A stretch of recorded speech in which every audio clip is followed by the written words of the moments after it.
Hi, I'm Carol Ann Tutera. My friends call me Kat, and I've been referred to as an ambassador for aging. Today we have a wonderful guest with us, Dr. Sheila Hughes, who refers to herself as a reformed yo-yo dieter. She has a better design for releasing weight because she originally honed her skills as a family practice physician with 28 years of experience in a location she affectionately refers to as carbohydrate heaven. That means she was surrounded by Burger King, Kentucky Fried Chicken, Sonic, and of course, McDonald's. She graduated from Temple Medical School in Philadelphia with training at the University of Maryland Hospital and Medical Center in Columbus, Georgia. She now has her own private practice exclusive to weight management wellness in the city of Brentwood, California. So, Dr. Hughes, please tell us about this better design for a yo-yo dieter. Well, this is actually based on my own history then for myself, because at one point in time I was quite overweight and going back and forth and back and forth. And I finally realized over time then, that the secret was because most of us really have some idea in terms of how to eat properly. The question is why we don't. And so why we eat then when we're not hungry. And once we can look at those secrets, then we can go from being that yo-yo dieter then to someone then who eats for their health and for their nutrition rather than someone who's eating then for, emotional eating or doing recreational eating, which is a lot of what I did. So what do you call recreational eating? Well, that's a really great question. Recreational eating is any time when we eat when we're not hungry. Lots of times we call these cravings. But cravings really are not as frequently as we think due to a nutritional deficiency. Many times it's due to the brain actually wanting relief from something. And so when we eat when we're not hungry, then that's recreational eating. Because normally when we have cravings, what do we want? No, we're generally not craving. Chocolate! Yes, it's always going to be for something that's sweet or for carbohydrates or for sugar or for ice cream or for something like that. That's recreational eating. Or just simply because it tastes good. So that's the other thing then that can do it then too as well. And I've read so much about drinking water instead when you have a craving. What do you think about that? Yeah. Because most of the time when we think then that we're hungry, we're actually dehydrated. But we interpret it, that feeling, that sensation, initially, it doesn't feel like thirst. We think of it as hunger. And so if we drink something, then lots of times then that actually makes it significantly improved. So that's the whole idea about, drinking something first if you feel that craving. So is there a difference in between the cravings for something sweet, something salty? Do those have any meaning to them? I think it's actually based on that individual person's genetic makeup or even their culture. Because there are some people who just normally crave sweet, and those people probably also then have more of those particular taste buds. Those then that prefer salty or savory then may have more of those taste buds.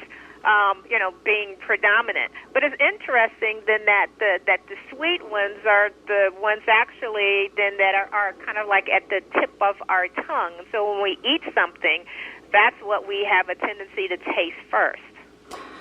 And then I heard on Oprah one year, and I don't know who she had on, I wish I could remember, and they said if you have a craving for something, you actually have an allergy to it. Have you ever heard that? I have heard that, and I'm not going to necessarily, I think the research is really kind of still out on that, and obviously, there's so many theories and ideas and that are there. For my own personal history and for those of my patients, I've not necessarily found that to be entirely true. Although I'm sure it is it can be for some. And what kind of allergy then are we actually talking about? If you have a craving, so for how many people have a true allergy to sugar? That really doesn't exist as a true allergy. So there's no diagnosis code that we've come up with yet then that says that so-and-so is allergic to sugar. Is that what you're saying? Yes. Mm-hmm. Well, hallelujah. Because I love my licorice. That's the one thing I crave all the time. I don't care what color, what flavor. I love my licorice. Yeah. So, what I'm curious, though, for you is then, did you eat licorice when you were a kid? Honey, being old as dirt, I don't know if they had it around then.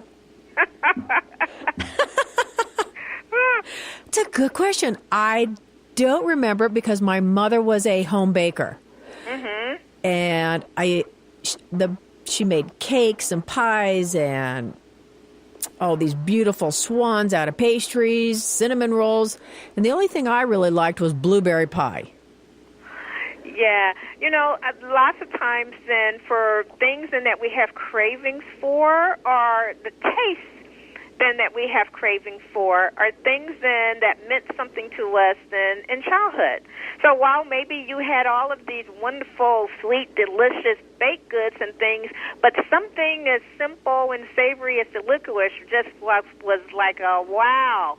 And so, or maybe it wasn't something then that you had very often. And so as adults then, those are the types of things then that we have more of a tendency to have cravings for or to want. Well, that makes sense. Yeah. So that makes sense. And I know you're an expert in weight loss and weight management. So give us a couple of tips that we can all try and incorporate into our busy lifestyles. Because with food accessible everywhere, every corner, right, every store, every place you look, what is a really couple good tips for us to maintain or even try and lose some of the pound and inches? Yeah. So one of the things then, now some of my patients then do intermittent fasting or every other day fasting or something like that. But for most of us, I think it's important then that we do have a breakfast, that we do have a lunch, and that we do have a dinner. And when I tell my patients if your dinner is late or if you have more than 5 or 6 hours between lunch and dinner, you need to eat that little afternoon mini meal or snack. If you're hungry, eat it. But also, if you're not hungry, you don't need to eat it. But if you are going out to a restaurant, then you definitely need to eat it. Going to a restaurant hungry is never a good idea. So that's number one. Number two, then, is water. You already mentioned water. Water is just so important. The idea of thirst. Most of us then don't drink enough. The idea then is, then you may have heard those 8-ounce glasses, which is 64 ounces. And that's a minimum for some people, because for a lot of us, we probably should be drinking about half our weight in ounces.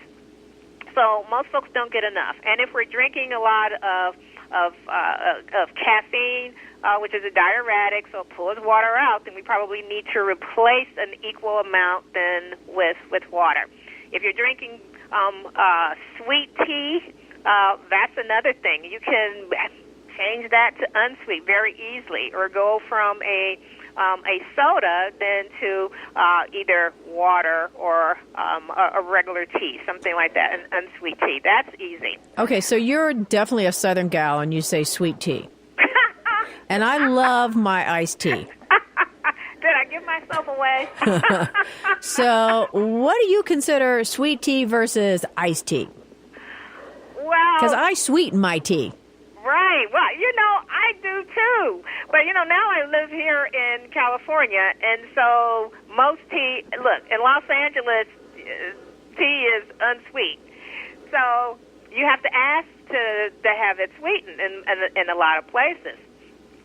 But where I had my practice then in Georgia and Alabama, and at one point in time I was in Mississippi, if you wanted no sugar in it, you had to ask for unsweet tea. Otherwise, I'm sure each glass of tea had at least about 5 or 6, tablespoons of sugar. Oh, my God. Okay, so speaking of sweetening our own tea, which you and I now like to do, we don't use sugar, and I use sugar substitutes.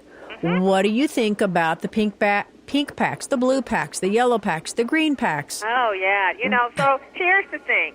Then that we all know the things that's going to be, then there's Splenda, of course, and then there's Equal. And we know that those artificial sweeteners actually are neurotoxic. And there are studies that show that those folks who consume a lot of those also may be at increased risk for certain cancers. And interestingly, also, just in terms of increased weight or difficulty losing weight, and most of that weight is in the torso, is in the abdomen. So the green pack, then, which is generally stevia or some form of stevia, as a herbal sweetener, is actually my preference. Now, some people do use some of the sugar alcohols, and I think the question is out about those, erythritol or xylitol. But that certainly is far better than using, Splenda or Equal or Horrors saccharin. What I call the girls and the boys, the pinks and the blues. Yeah, that's right, yeah. I've become really fond of the sweeteners that I found at Sprouts, the liquid ones. I can't even think of the name right now. That you named it earlier. It's a natural product, and it comes in flavors, and it's so good. Uh-huh. Well, what I use is stevia mostly. Stevia. Mm-hmm. This is a liquid stevia. Yes, a liquid stevia. And that is fun because you can get them in different flavors, too, as well. So you can add a little extra something, to whatever it is in that you're drinking or what you're using. The other thing that's kind of fun is monk fruit. And that can be used as a sweetener. You kind of have to go sometimes to a specialty. Most of the time, monk fruit is mixed with erythritol. And the other thing is lohan gal, which is from a fruit. And that can be used as a sweetener, too, as well. But you can't really find it by itself. It's almost always going to be mixed with something else. Well, I'll tell you, my little something that I found is almond extract. Oh, yeah. Oh, my gosh. A little bit goes a long way in the coffee, and it's wonderful. It is, right? Yeah. Wonderful. Yeah. But if I want to lose weight and I like my creamers, I think I probably should cut out my creamers then, yes? Yeah, probably. Now, it also kind of depends on what kind of creamer then that you're talking about. I mean, if someone's going to use a creamer, I actually would prefer then that they use a smaller amount of something then that's full fat, or low fat, as opposed to then the artificial creamers. Mm. So the Italian sweet cream probably isn't a good choice. That is so funny. One of my patients asked me about that this morning. It's in your bubble. Oh, yes. She did not want to give that stuff up. Yeah. It's good. It is good. It is good. But that's the problem. Wouldn't it be wonderful if everything that was good was also good for us? That would be a mystery. That's what I'm calling that. That's a mystery right there, how that would be possible. Yeah. But it would be great if it was. Oh, my gosh. All righty. Let's move on to the fact that you also do BHRT, bioidentical hormone replacement therapy, and that transitions with weight loss and helps people. I know that for a fact, but why don't you tell us how you're finding it out in your practice? It's for me in my practice, it is a perfect combination. And I got to tell you how I actually initially came to it and came to the idea was for myself personally, because I was having problems with memory, and I would kind of have that brain fog kind of thing. And then, even with me being really clean, then with my diet, there was that little abdominal fat stuff and that was creeping in there. The libido was down. So there was all this stuff then that was going on. And so then when I finally then went ahead and did more research then with the bioidentical hormone replacement is when I realized for myself, this is what I've been missing. And so it was, honestly, I got to say, I mean, it was virtually almost a lifesaver for me in terms of a change in terms of how I felt. So that's when I brought it then into the practice itself. And what are your patients saying when you combine the weight loss program that you have in-house with the BHRT? They love it. They love it because of the fact that because they feel so much better overall. And they have more muscle tone. You know, when they do work out, then they have better recovery. They just feel better. They have, and so over time, the longer then that you're using the BHRT, the better then your fat loss is then too as well. So it's a wonderful combination. And, you know, honestly, I find, now, I have not found, honestly, any literature to support this, but I do find that my patients have better satiety than with the foods than that they do eat. Better, say that again? Say what? They have better what? Satiety. So they feel more satisfied. Oh, satisfied. Yeah. Excellent. Yeah. Excellent. So, I mean, it's been wonderful. Okay, and I also know there's a lot of different forms of BHRT. So explain to everybody exactly what you use, because I think this is exactly why people are finding releasing the weight a whole lot easier because of the methodology. Right. So right. I'll let you talk about that. Okay, so then what I use then is what I know you to be familiar with, Carol Ann, and that's the photopellet therapy. So bioidentical hormone replacement, that's what BHRT is. And so what I like to do then, and this is pellet therapy, using estrogen and testosterone patients who need progesterone take that. They take then that orally. And so by using a pellet therapy, then it's natural in terms of how the body normally then would use it, because it's like having a depot. You know, it's a depot of the hormone, and so the body uses it as it needs it. So it's physiologic, and so it's smoother. You don't have peaks and troughs with it. I use photopellet because of, number one, is because of the wonderful reputation in Dr. Gino Tutera. You know, reading the stuff then that he has done and then he has written, and talking also with some of the physicians then that he trained, really realizing then that this was probably then the best way to do it and the best way to handle it. So that's what I'm currently doing, and I love it. My patients love it. Excellent, excellent. I think it's important for everyone to know there is a difference in the modalities for choosing, and they've got to all choose what is appropriate for them. Yes. Now, and again, this goes back to myself. Previously, I had used creams and gels, and I did not find then that worked well for me. I could never actually get my blood levels up. When I would use a testosterone cream, I found it actually very irritating to my skin. The estrogen then itself, then it was kind of a bother to apply it, then, you know, twice a day or once a day or however it was. And I do like to travel, and then it was also that thing about remembering to take it.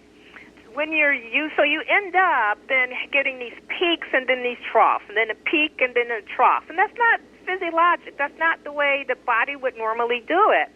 And so using a pellet, then, which is introduced just underneath the surface of the skin, the body uses it as it needs it. And most women only need it every 3 months, some only 4, and men generally every 5 or 6 months. I have to say that my husband is using them, and I got mine first, and after that he was like, oh dear, I think I need to get some. So was it because you were chasing him or he was running from you? A little of both. Or he couldn't keep up with you. Yeah. And so, you So he is one of the biggest fans, honestly, now of it. So because he realized what a difference it made for him. Obviously, yes, with libido and sex drive and everything, but for him also, because here he is. Benny is 64, and he is working on a PhD in clinical psychology. So good for him. Yes. Wow, now, good for him. I know. That's what I say. Good for you, because I wouldn't be doing that. Wow. But it requires so much more in terms of mental stamina. That's right.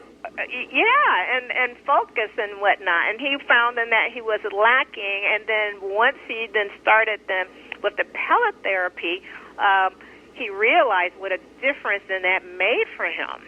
Wow, good. I'm glad to hear that. We had a physician who was taking an exam for some part of a renewal on her license, and she said there were a lot of younger students in the class, of course. Mm-hmm. And she wanted to make sure that her levels were top-notch because she really had to ace this exam. I'm impressed. I'm impressed. People are actually seeing it. Yes, absolutely, yeah.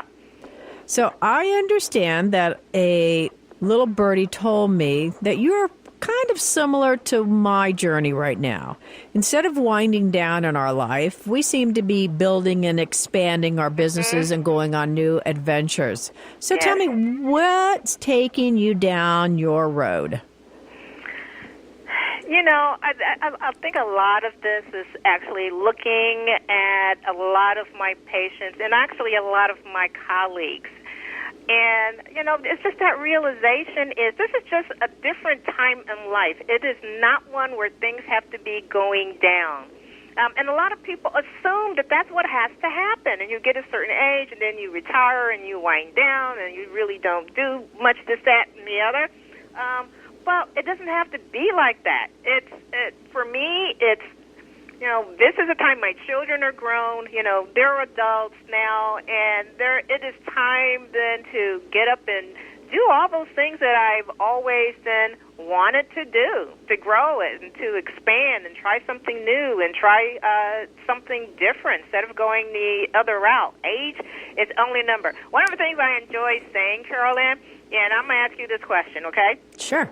Okay. All right. So how old would you be if you didn't know how old you were? Oh, great question. I would probably be late 30s, early 40s. Yeah. Me too. Love it. Love it. Yeah, that's what I always say. And I say, maybe I would be, somewhere between 37, 38, which my son is 31, mind you, and he always, gives me the eye when I say that because he's 31 and I feel like I'm 37. So, yeah. Oh, my gosh. So what new adventure are you going down?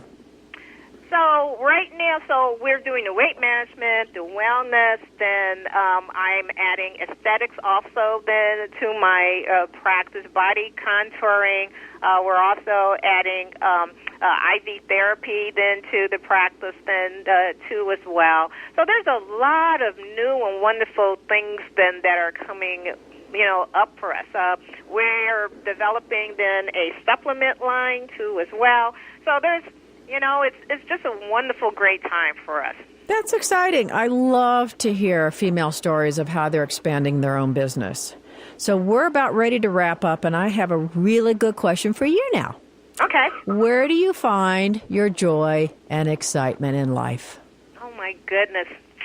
You know what? I find my joy and excitement in everywhere I look, and I think it's something that people don't do.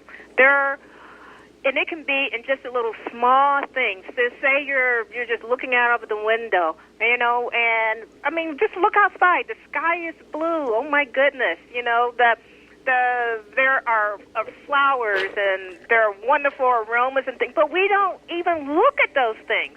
So often that we're so caught up in our day to day, then we don't see all these wonderful little brilliant things that God has put out there then for us to see and to enjoy, right? I agree. Yeah. And so for me, it's in the little things, in those, taking appreciation of those little small things, or my children.